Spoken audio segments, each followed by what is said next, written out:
Can I turn Pokemon's Gen 5 starters into some beautiful tattoos? The answer might not be that black and white. Let's find out. Oh, fuck. Where's the nearest Pokemon Center? Tattoo-man! Black and white. Today we're going to be designing some hopefully beautiful Pokemon tattoos based on the Generation 5 starters. I know you're excited, so let's get into it.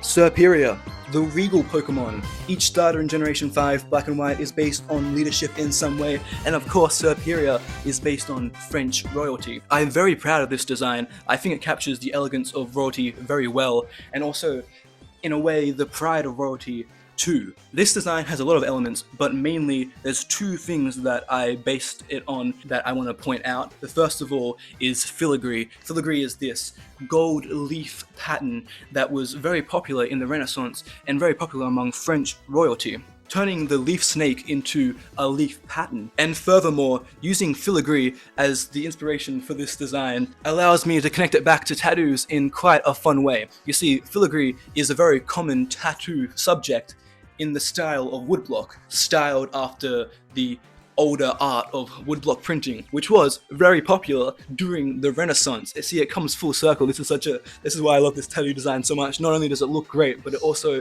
it's like, it works really well. You see, the extra lines that I drew on this tattoo, you can see it within the design elements inside of Serperior, but in any of the elements that are meant to be filigree related. These elements they've got these extra lines in them, which is very common and in fact defining of woodblock tattoos and woodblock printing itself. One of the biggest challenges that I came across is making this design complicated enough to be a very interesting and fun tattoo, but not making it too complicated that it falls out of the kind of simplicity, the beautiful simplicity of Pokemon designs. You can see here that I am drawing two Serperiors with their tails entwined.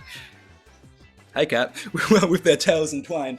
It was going to originally be a lot more than just two, but I thought it's not worth the risk of overcomplicating the design. You know, you can add and add to art, but eventually you're going to ruin it. So I kept it like that, and instead of adding more Serperiors, I decided to exaggerate the elements that Serperiors has that can be worked into a filigree design. Obviously, there is the little patterns on Serperior's sides that are very much French royalty filigree reminiscent. I think they're meant to be more like crest symbols rather than filigree, but they definitely work for the design, and making them a lot more curved, exaggerating the curves, really, you know, brings out that filigree zest that it has in it, as well as the cape around Serperior's neck, which and you can see when I'm doing the line art for this piece, I really exaggerate this curve on Serperior's cape to add that kind of swirl that is very common in a filigree design. I also added these kind of globules, I don't know what to call them, they're the same as the things that are on Serperior's side, like these crest / filigree elements.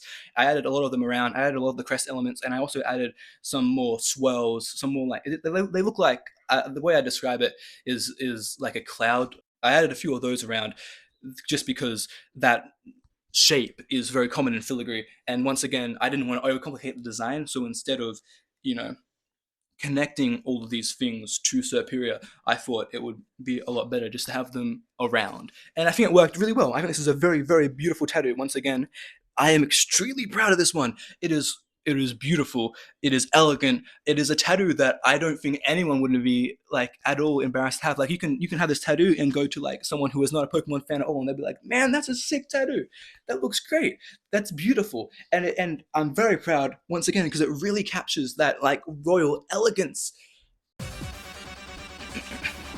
Samurott, the formidable Pokemon. Of course, for the formidable Pokemon, I had to make a formidable tattoo. And so I've taken Samurott's shell helmet and I've dinged it up a little bit. I've kicked it through the sand. The idea behind this tattoo is a fallen warrior.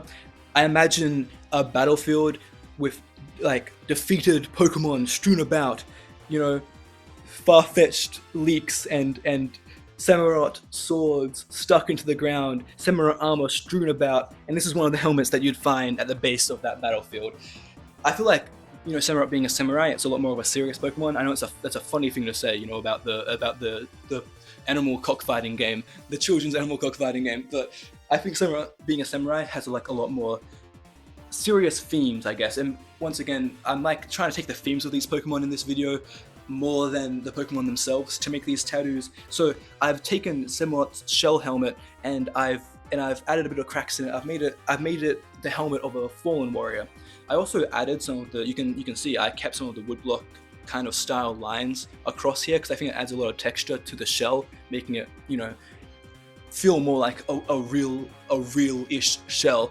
The struggle with this design, once again, was, you know, how realistic to make it, but also how jagged to make it. Pokemon is a very cartoony game with a lot of rounded edges, but I wanted this tattoo to be more serious, so I made the sides, the lines of this design a lot more jagged, a lot more spiky, and you can see when I start drawing this, I started with a lot more of a jagged shape and then I end up rounding it and finding like a good middle ground. I really, by the way, love the spikes. The spikes of Samurot's helmet actually changed the perspective from the original design. If you can see, they're not in the exact places they would be on the real helmet, but I thought it'd be more readable this way and have more of a good looking structure, a good looking shape to it, a better silhouette. But you can see I really like the edges of the spikes that I made and some of the cracks in the spikes. I really tried to imply depth with the direction the lines of the cracks went.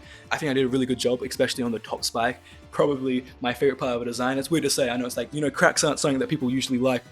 I mean, depends what crack, but these cracks in these spikes, I'm quite enamored with. I like them a lot. But yeah, this design came out very quick. I was trying to do a tattoo that I would like on myself, and I think I did a very good job of that. I really like the spikes. I like the shapes that I've got in this one. I like how the cracks imply depth. I did a bit of shading. I forgot to talk about that at the start of this, but I did shading in this one, which I didn't do for the filigree tattoo. I felt the filigree tattoo had enough detail. I didn't think this tattoo had that detail, that like amount of detail that the filigree one had, the correct amount of detail, the balance, the perfect level of detail. So I added shading to this one, which once again, the keyword of this design, the first design was elegance, the keyword of this design is depth, not only emotional depth, but physical depth. The shading, you know, adds, you know, it really shows you it's a spiral shell, by the way. Samurot's helmet is based on a spiral shell, so I made this a spiral shell. Not a spiral shell, a spire shell. My bad. But they're lumpy, you know. They got spirals on them, and they've got, I guess, segments to them. And I think I did a really good job implying the curve inwards at the segments with the shading too. I'm very proud of this design. I'm very proud with you know, how I was able to make all the elements, all the shapes of this design very readable. And I think that I did my boy Samurot proud. Emboar. This is really stupid. I've been reading out the names, like the species names of the Pokemon. I don't know what they were thinking, but these are starters, right? These were all designed at the same time. We have the Regal Pokemon, the Formidable Pokemon, and the Mega Fire Pig Pokemon. What? Like we couldn't go the general Pokemon, the Fire Pig, even the Mega Fire Pig Pokemon. It's okay. Emboar, the Mega Fire Pig Pokemon. Let's keep it on track. Emboar is the design that started this entire video out. The reason I did this video in the first place was because my friend Zach, his favorite Pokemon is Emboar. Well, his favorite starter is Emboar. I believe his favorite's Alakazam. But Emboar, love this guy. He's awesome. He's very cool. I started using him in Pokerogue because, you know, my friend Zach likes him a lot, and I'm not like a big fan on any fire starters, so I just kind of was like, yeah, my friend likes Emboar, I'll use Emboar. But this design, very simple, very straightforward. I think that suits the personality of this Pokemon, you know, to a T. Emboar is based on Zheng Fi. I hope I'm saying that right.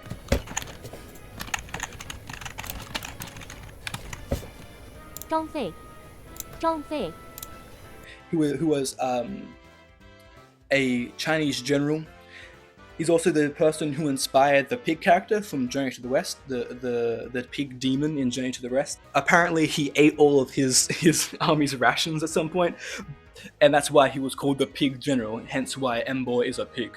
But I think this design really fits that personality to a T because it's the simplest of all the designs. You know, warriors wear bands. You know, Ember has a band around his belly. Warriors in many cultures, especially Eastern cultures, wore bands with fur underneath as part of their armor, as part of their uniform. And so why not make a band tattoo out of Embor's pattern? Even though, you know, this is what Embor's design is based off of in itself, I think this just works really well. I love band tattoos.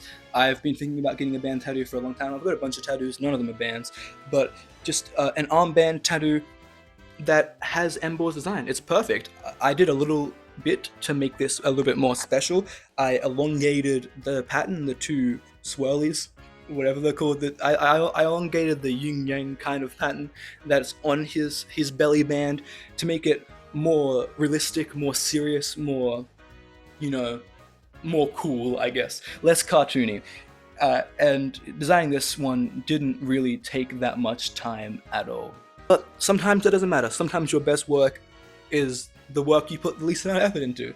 And I think I dropped the mic. And I think that maybe this isn't the best tattoo today, but I think it stands on par with all of them. I forgot to mention, by the way, I'm going to show these I'm going to show them in every instance. But I did shiny versions of all these as well. I did a black and gray version. I did a colored version with the Pokemon's colors, and I also did a shiny version with the shiny Pokemon colors. And I think they actually add a lot. I didn't talk about this before because, you know, I forgot to. But with Ember, the blue shiny, really is like makes the tattoo like 10 times cooler. And I think all the colors of Ember makes like the tattoo 10 times cooler. I think that Ember's colors are just fairly cool, and I think that Serperia's colors add a lot to, I guess the normal colors add a lot to like the royal feel of it. You know, it's gold and green, royal colors, green not that much, but gold definitely. And then the shiny with a more pale gold, not more pale gold, a more pale green and blue, I think adds a lot to the elegance of that design. But that is it, guys. That's the end of the video. You've seen all 3 of my tattoos. I hope you like them. Feel free to take this design, like just rip it, give it to your tattoo artist, tell your tattoo artist that you have my permission to use these designs. And also, comment down below which one of these designs is your favorite, and maybe which generation do you think I should do next. I really enjoyed making this, and I think I'm going to make another episode, and hopefully many more to come. But leave a like, leave a comment, tell me, do you want one of these tattoos? Which one do you like the best? Which generation should I do next? And, you know, stay sexy. Have a lovely day.